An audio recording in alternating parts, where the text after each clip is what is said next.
各位网友，大家好，今天是2020年11月13日。今天看到海外的网站转载中国网站的报道，突发事件河北省石家庄无极县有一个天泽新珍珠棉厂发生爆炸事故，给大家看看网上的截图无极县场面是比较麻烦这个问题非常严重到目前为止已经知道造成7人死亡1人受伤了。说强大的爆炸冲击波把附近居民家中的玻璃全部都震碎了。事故发生后，当地立即启动了应急预案，相关部门展开了全力的营救。那么到底什么原因呢？中共肯定要统一思想，统一口径了。目前还没有一个定论但是呢，这个消息已经通过网络已经传出来也就是在11月12号下午6点左右，河北省石家庄叫北苏镇史村南的无极县天泽新珍珠棉厂爆炸呢出现了这个燃烧大火明火现在已经这个熄灭了那么当时在事故现场呢搜救出了4个人，其中3个人死亡，1个人受伤事故发生后，当地官员立即投入这个抢救但是呢，现在目前的这个原因还等待着有关部门的这个调查呢，才能这个披露那么从现场看到那些这个图片呢，那是浓烟滚滚的就非常的令人这个震惊可以给大家这个看一看网上这个截图这是这个视频视频的情况。但是由于这个视频人家是推特发表的，是有版权的是不能随便转载的，只能和大家就简单的看看一个大概吧。那么我们知道呢，河北省无极县这个是非常有名的，因为谁有名呢？因为这里诞生了一个这个伟大领袖的革命战友这个栗战书现在是全国人大主任你想习近平有几个铁哥们儿，这个一个是这个栗战书，另外就是这个王岐山这老臣老将这个其实有很多的这个治理国家的点子都是这个栗战书给他这个拿出来的。而且这个用人方面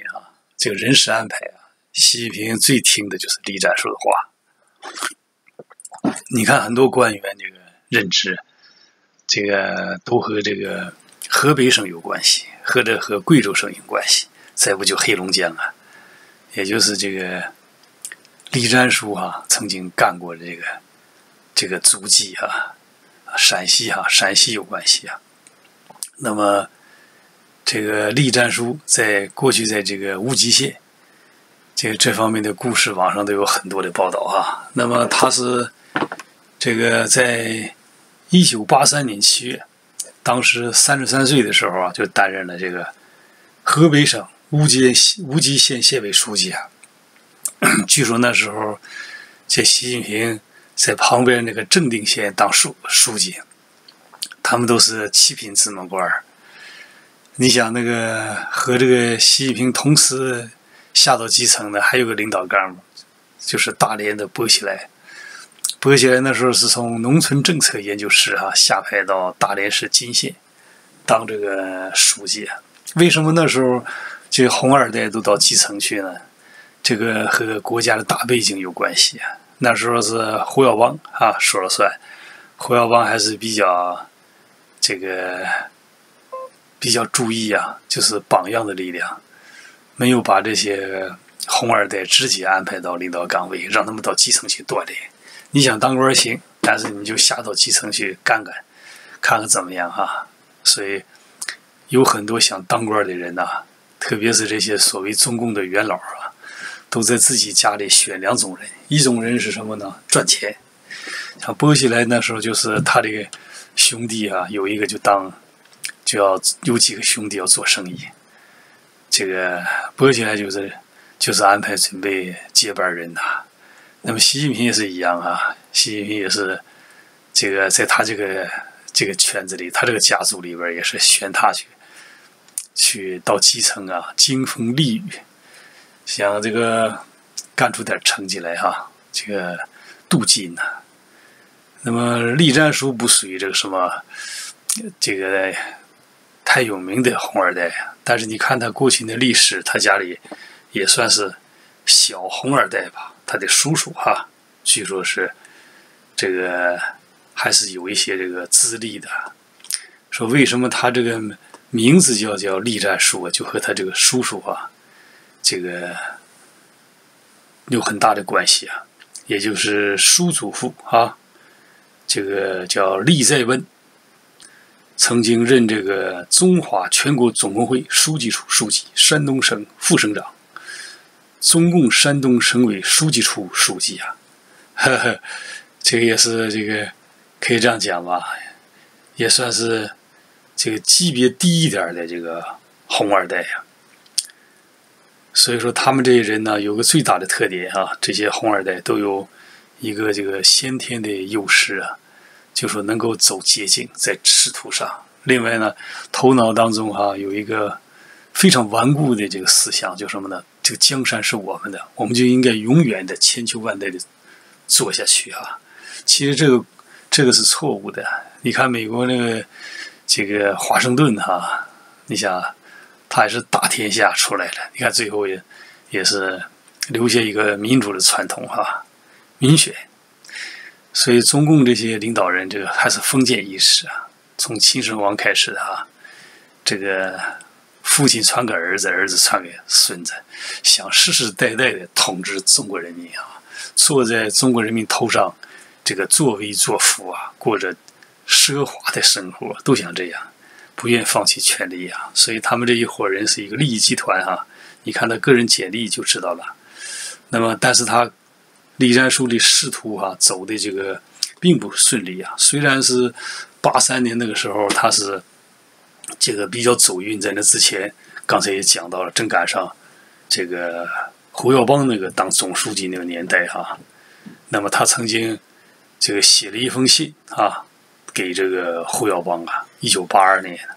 社会上出现了否定社会主义的思潮，栗战书就写了一封信给胡耀邦，讲到什么呢？他在信中建议高唱社会主义好，就全国要唱红歌你看这么早他就唱红歌了然后呢，这个在信中他讲到说，将原来歌词当中的右派分子想反也反不了，改成什么反动分子想反也反不了。说这封信呢，结果胡耀邦当真了胡耀邦这人好不管谁写信都批转给有关部门非常认真，就把这个信转给了人民日报。人民日报在1982年5月26号发表在第4版上，这个署名是什么呢？中共河北省石家庄地委办公室栗战书，说从此以后他名声大噪捡来这么一个名声实际他是上来很难的，说幸亏这个写这封信，胡耀邦给他扎上了翅膀了，就没想到他上来以后把胡耀邦丢到脑后去了。你如果他学习胡耀邦的话，就应该告诉习近平进行政治体制改革，平反冤假错案，对吧？你看胡耀邦在位的时候，那这个精神品格非常高远共产党的官员，我看没有一个能赶上这个胡耀邦的。你看胡耀邦对那些这个文人、作家、诗人书法家、画家，所有的人都是那么好。那时候我经常看作家协会的会议这个一些情况本人在那个大连也结交了一批这个作家、诗人有一个诗人，有个作家非常有名，叫邓刚这个我和他也是关系很好当时是写了《海胖子》这些小说，他经常到北京参加那个作家协会会议回来以后给我们聊聊天这个凡是见过这个胡耀邦的，都对胡耀邦那是太好了，几乎是没有什么缺点。这个人特别大气，你看长得很瘦小，特别有胸怀。这个习近平这个团队就包括栗战书这个丁薛祥蔡奇，这个陈敏尔，这个王岐山，就这些人的格局太小，为什么给国家整成这个样子这个得罪了很多的人。你看哪有这个，几乎是社会各界都反对，是假的，两面人呢，表面顺从，实际上谁都反呢？为什么反？权力过于集中，就集中他们几个人手里啊，不行就抓，就判。你看任大炮就是讲了那么几句话，实际上这个事如果是胡耀邦，那就是胡耀邦都能找这个任大炮谈一谈。你说我是小丑，我是丑在哪里的？那大炮就告诉他你丑在哪里，那人就改正就完事，就这么简单一个事嘛。他没有这种胸怀，所以说没有办法。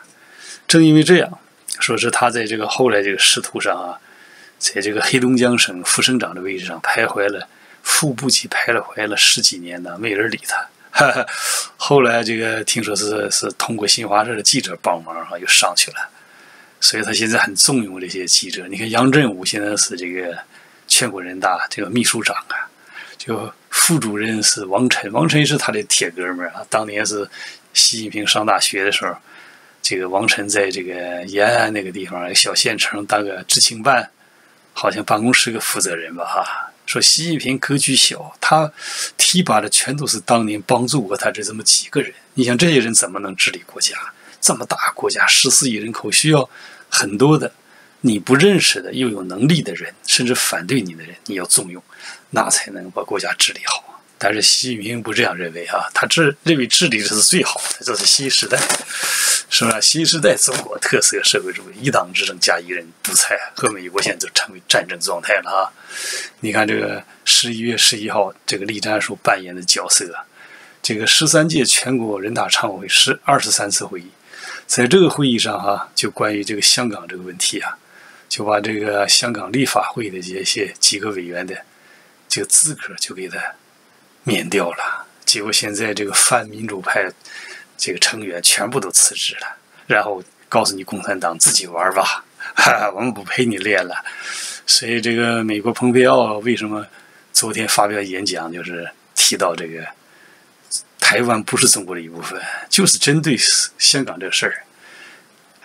这个你来我往啊，这个都是水涨船高啊，魔高一尺，道高一丈。你整这个香港破坏这个一国两制，我在台湾给你整一把事儿。那今天这个习近平赌气之国啊，很不理性，格局小嘛，不检讨自己，然后又马上承认拜登啊，祝贺。再赌下去，你再看老川普最后怎么办吧？川普不怕，这个当然是另一个议题了。你通过这事看，这个栗战书治理这国家没有本事啊。正因为这样，我讲什么意思？你连无极限这个生产安全都治理不好，你还能干什么事儿？是不是？你看现在这个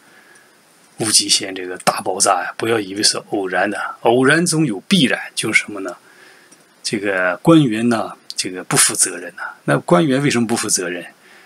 政治体制，官员不是群众一人一票选举产生的。如果你官员是选举产生的，你这个村子里边这些企业，那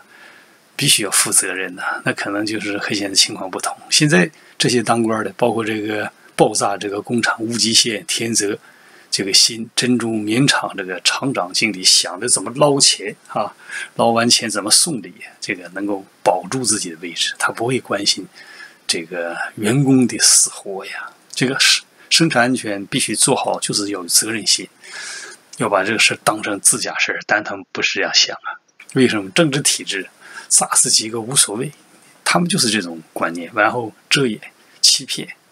然后再不了了之啊，下一次还会这样。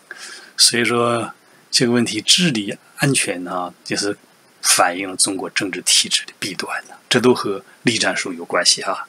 我估计这个报道发表之后，栗战书听到之后也不在乎啊。其实我把它想象好一点，在床上，比如正在睡觉，听到无极限爆炸，床上一下跳起来，感到惭愧啊。我在那了，你想这个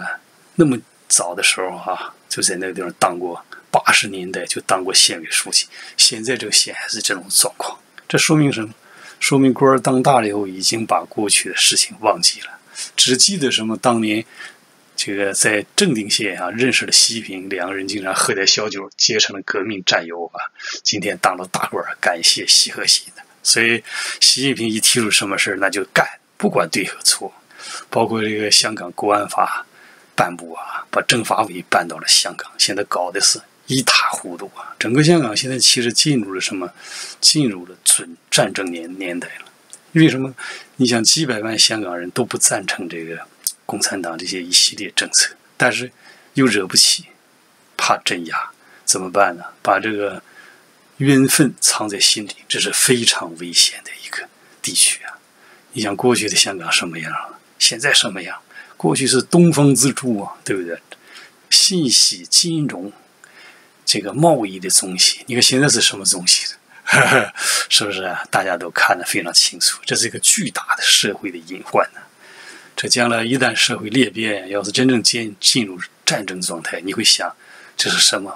是一个很大很大的一个火药桶啊！我讲到这个程度也就可以了啊。那么栗战书应该从这个床上一下弹起来。发生这么大的事儿啊！这个无极限爆炸就是一个不祥之兆啊！他应该有所悟，但是这种人干到今天这个程度，一定可能根本都不知道这个无锡间发生这个事儿了，知道也像不知道一样，因为什么？过得太舒服了，哈哈，混一天算一天，是不是啊？并不知道什么呢？大难即将来临呢。那么今天的海外奇谈节目就到此结束，非常感谢广大网友的收看，谢谢再见。